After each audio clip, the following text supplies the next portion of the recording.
So I've done plenty of videos on old computers, many of them being Apple, and anytime I play around with these old guys, I can't help but feel a little nostalgic. Not just because these were the computers I owned years back, but because there's something about them that I really miss.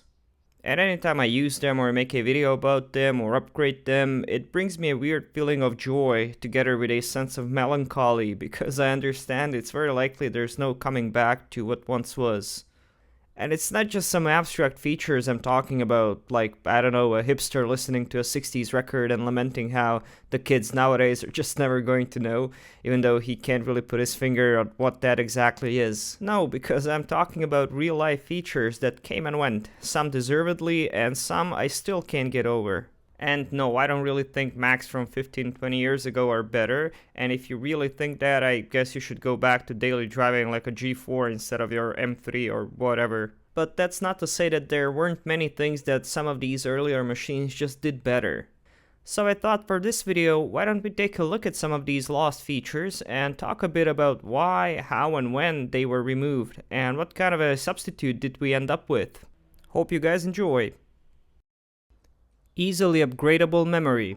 And yeah, we're starting off with upgradability, which is going to be one of the themes, since that is, in my opinion, one of the most vital things we've lost over the years, and frankly, it's a disgrace. Movements like right to repair are currently fighting Apple and other manufacturers hard to bring back some of that core serviceability that was once considered standard. I mean, you wouldn't buy a computer if you couldn't upgrade the memory on it at one point in time. It's perhaps why some of these machines were able to last as long as they did, since if you couldn't afford to max it out upon purchasing, you could still have that expensive top-of-the-line machine somewhere down the road. And memory was one of those things that really came down in price as years went on and newer standards were introduced, and it was extremely easy to replace on both desktops and notebooks. Now, I'm not going to be showing how to upgrade your memory on every single Mac, even though I guess I could. I think I have like a pretty good portion of Apple products ever produced, but that would take forever. Instead, I'll show you some of my favorite models to swap out the memory on. As far as notebooks go, I really like the pre-unibody MacBook Pros and PowerBooks too, where you just had a neat cover under the battery, a couple of screws, and in literal seconds you had access to 2 memory slots. And I mean, this was so easy to do, you could literally do it one-handed. On plastic black and white MacBooks, you had a similar system underneath the battery with a little metal strip you could remove, but you had a slightly different push-pull mechanism, which I always thought was pretty cool. And bam, you just quadrupled your memory in seconds. On desktops, I mean, the Power Macs are hard to beat with their door, which unveils all the guts, and again, anything you want to swap out is super easy to access at this point. But I gotta say, when it comes to memory, I almost prefer the 2011-2014 generation of Mac Minis. You literally didn't need any tools, just untwist the bottom and here's your memory. It was really that easy, I mean, freaking awesome. Even if the computer had to be torn down to get to the memory slots, at least they were there once you got inside, unlike modern Apple Silicon Macs, which have no expandable memory slots in any of their computers. It all started with the MacBook Air in 2008, and upon release it was the first and only Mac for a while to have its memory soldered down, and back then it was explained as wanting to keep the computer as thin as possible, which, given that that was one of the MacBook Air's key features at the time, I guess that made sense. But unfortunately in time, all of the Apple computer lineup would employ the same memory policy to the point where in 2025 there are no computers in their portfolio on which you can upgrade the RAM at all. Now, modern Silicon Macs do have quite a different architecture, and the way that memory is shared within the system is not something I'll get into in this video, but the fact that we might never again hear those beautiful modules click, it makes me very sad.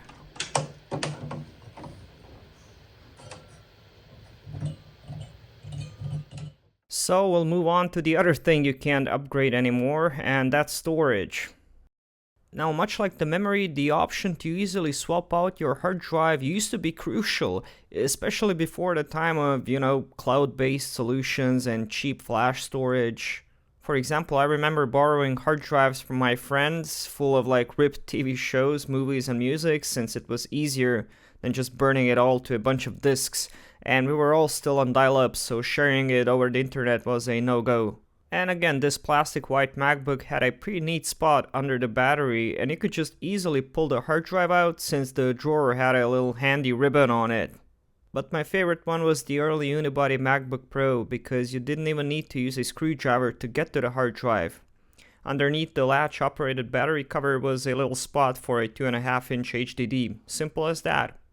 Now as for the desktops, that award goes to the pre-trash cans Mac Pros, which had a neat 4-bay tray mechanism, allowing you to pop hard drives in and out without using any tools, as long as you had them attached to the appropriate caddies. Now one awesome thing about the SATA interface was that in some cases it was able to literally transform your computer into the next generation, and years ago when I was refurbishing and reselling these Macs, I would take like a 2011 MacBook Pro and I'd slap an SSD in there instead of the slower spinning hard drives, and along with the memory upgrade, that thing felt so much speedier and could comfortably be used for another couple of years. And even when they switched to the SATA 3 and M.2 interface, they remained very serviceable, so if you bought, for example, a base model MacBook Air with like 128 gigs of storage, you could easily upgrade it with a higher capacity model, no problem. And even with the memory being soldered down, for the longest time storage remained as the component that was user swappable, even if the later models employed all sorts of nasty tricks for quote-unquote security reasons to keep users from upgrading it themselves. However, more recently, upgrading your storage yourself became a thing of the past, as it's now soldered and consolidated, ostensibly for speed, security, or whatever, even though common sense and experience show that SSDs are wear components and do fail, bringing down machines with them, rendering them essentially useless. And if Apple had some reasoning behind unifying and soldering down its memory, I think we can all agree that there's no need to do that with storage, so I honestly hope that is something we do get back eventually, probably through legislative measures, just like USB-C on iPhones. And even though it's highly likely many of you have done memory and storage upgrades to your Mac before, you might not be aware that you could have done the same to arguably the most important component on the motherboard, and that's the CPU. Oh yeah, and I'm not even just talking about the 80s and 90s when CPU upgrades were more common and you could even find socketed CPUs in laptops and you could get PowerPC upgrade kits for your PowerBooks and PowerMacs, but no, this is during the Intel era. And if I were to ask you what computer had replaceable processors, I'm pretty sure you would have guessed the Mac Pro lineup, which kinda makes sense. I mean, it was the Tower Pro product and you were expected to be able to service and upgrade them to a higher degree, and you could certainly swap the CPUs on those, although they did use special delidded Xeons with a little spacer to prevent them from cracking. And there were also some iMac models. I know that the 2010 model, the larger 27-inch one, also had a socketed CPU. But what I didn't know up until recently, when I got a batch of them and started playing around, is that there was a consumer product with that feature. And it was the Mac Mini 2006, which blew my mind, and we're definitely going to be looking at this in more detail in a future video, but you could take the early Intel Core Solo model, stick a Core 2 Duo in there, and essentially get a new generation of product that's able to access twice the amount of memory and have oodles of power. I mean, just imagine buying like an M1 Max and then using it for a couple of years, and then instead of splurging for the next model up, you just buy the new CPU for a fraction of the cost and you have essentially a new computer. Now I know that's not how it works with the newer models, but it's definitely something that was feasible on the newer Intel models, but was of course never implemented, or it was made to be as hard as possible.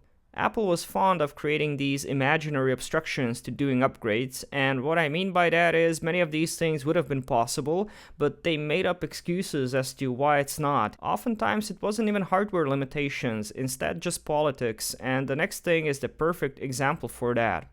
Now, even before the silicon transition, most Mac products had either integrated Intel graphics, and even if they had a discrete graphics chip like MacBook Pros and Mac Minis, they were usually soldered in. And one note, when I say these things are not swappable, I mean they're not user swappable, and I am aware that if you had a shop and the know-how, you could use like a reflow reball station to install a new GPU or CPU, or indeed resolder the RAM chips or whatever, but that's really not something most people would consider doing. And again, we're at the point where all that stuff, including the GPU, is just integrated, consolidated, and there's no GPU you can pop in. Well, except I guess external Thunderbolt GPUs, but I'm not talking about that. I always open up older Power Macs and Mac Pros with great admiration, since they all had either a GeForce or a Quadro or a Radeon card of some sort, which you could just swap out for any number of different supported models with no issue whatsoever. So if you had a card that was dead or you just wanted to upgrade it, it was that simple to do so on these higher end workstations. And even later, for example, with some iMacs, there was a slotted GPU you could replace, granted if you tore down the poor thing like a million pieces, but still it was doable without using any soldering or reballing. And just imagine being able to utilize the power of like the 4090 alongside all the graphics performance of the new Mac Pro. But given the circumstances, it's very, very unlikely that's going to happen, since Apple had cut its ties with Nvidia long ago, which is a topic for another time perhaps, but after a slew of lawsuits stemming from failing Nvidia GPU components, along with the drawn-out battle over patent infringement, Apple had just decided not to use any Nvidia graphics cards in their products. Again, not because it's technically impossible, it's an arbitrary political move which oftentimes gets in the way of giving the customer the best possible technology in the products they buy. And much like all the other things we've mentioned already, like the memory and storage, having a notebook with a non-replaceable battery in the early 2000s was a ludicrous idea. I mean, it was like having a cell phone with a battery you couldn't just easily take out. Could you even imagine that? And while batteries remain as one of the few components that you can actually freaking replace in your portable, doing so might not be something that users want to do themselves, or at all. First off, depending on the model you have, getting the battery out might be a pain in the dick. All of the current MacBooks require you to remove the back cover, which isn't nearly as easy as on the earlier models, and once you've done that, you're faced with a number of screws and ribbons to disconnect and remove, and as a cherry on top, the thing itself is glued down. Awesome. And if you're not lucky, that battery might puff up, breaking or compromising the components inside. So many people choose to send the thing into a repair shop to do something that could be as easy as on a 2006 MacBook or a MacBook Pro. Just a simple lock key or a latch, bam, the thing comes out. Pop in the new one back in and Bob's your uncle. No screws, no glue, no ribbons, so when the battery craps its pants, and it definitely will at one point, just pop in a new one. And I really can't see one reason why they couldn't just engineer it to be as simple as that, but I'm sure they do have a reason, most likely to do with the fact that it wouldn't look as sexy or sleek or something. And even if the battery has to be under that cover, why in the sweet name of Jesus can't we go back to it just being screwed down? And can we please not have to remove a dozen cables and components? I mean, the fact that we have to remove the trackpad and risk breaking our machine in the process to do something as simple as changing out the battery, I mean, it's just ridiculous. Now, I could point to all of the prior things I've mentioned as something that was undeserved and would improve the appeal of Apple products if they were to come back. However, not every exclusion was uncalled for, since many of the things that we've lost are just due to technology passing them by. Take writable media for example. It was a big deal when Apple decided not to include an optical drive in their new MacBook Air lineup in 2008, but by 2013, when the first MacBook Pro without the optical drive was introduced, the no optical drive trend had been more accepted throughout the industry. And by that time, even the desktop iMacs have lost the ability to play and burn discs. And that ability might not be important to a vast majority of people nowadays, but physical media is something that some people hold quite dearly, and I mean movies are still being released on Blu-ray as we speak, along with games for PlayStation and Xbox.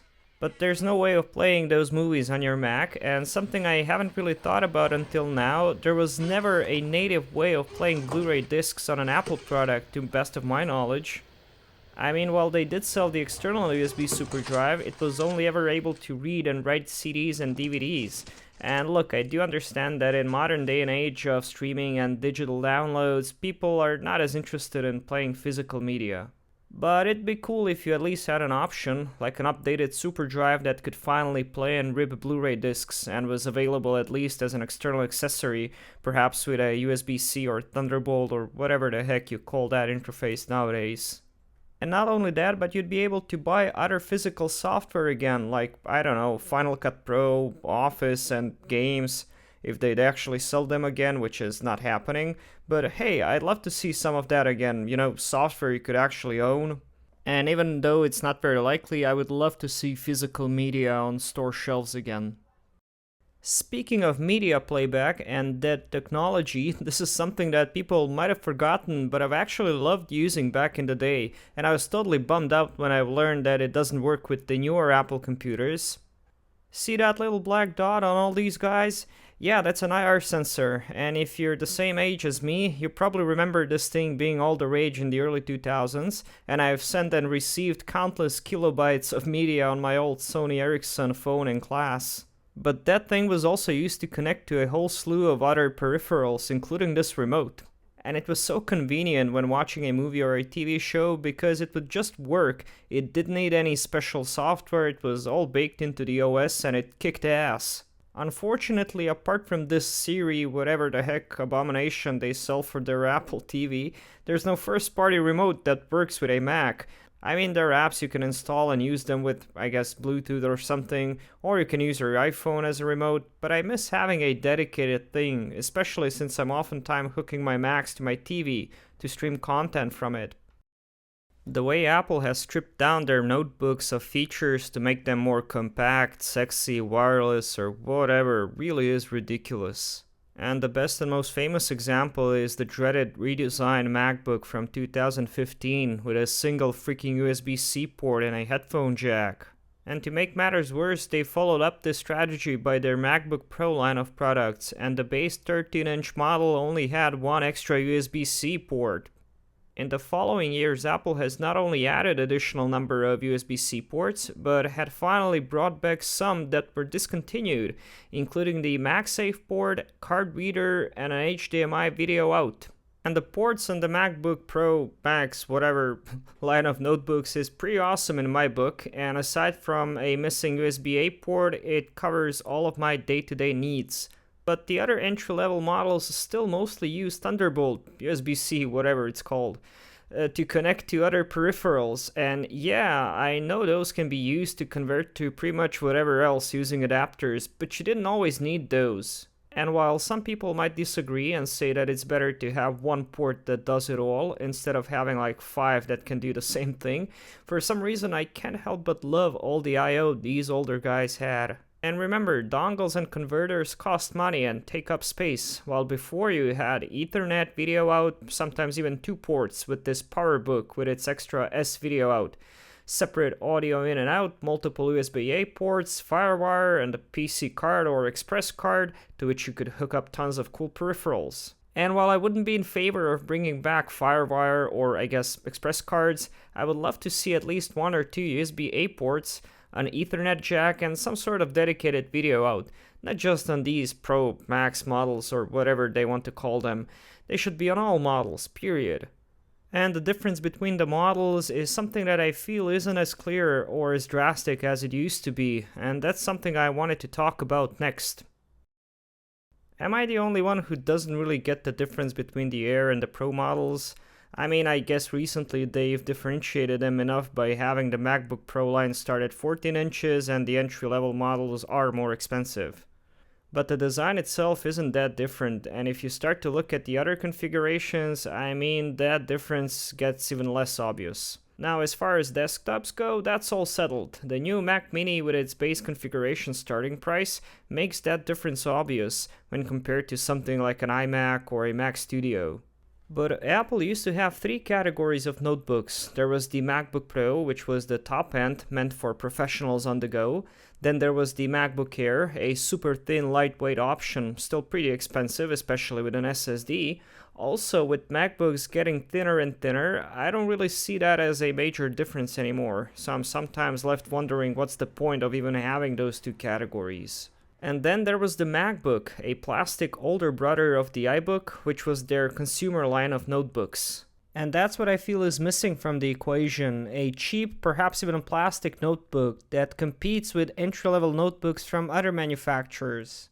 And even if they couldn't hit that $400 or $400 mark, I mean, I'm sure they could find a way to sell one for $700, or I guess $699, and finally have something that would hit that college student niche again. Now granted, back in 2008 or 9, these MacBooks did cost $1,000, but they were priced more competitively for the time. But they had something else going for them, and that brings me to my final point on this list, and since I featured these plastic MacBooks so heavily throughout the video, and it's because they're everything one could hope for in a consumer notebook of any kind.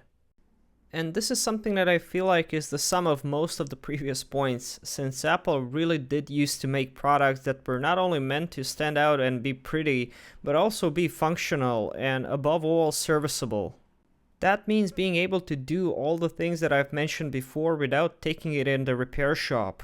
And apart from that, they had a slew of ports, doors, and compartments you could use to access the memory, storage, and other things without even taking the thing apart.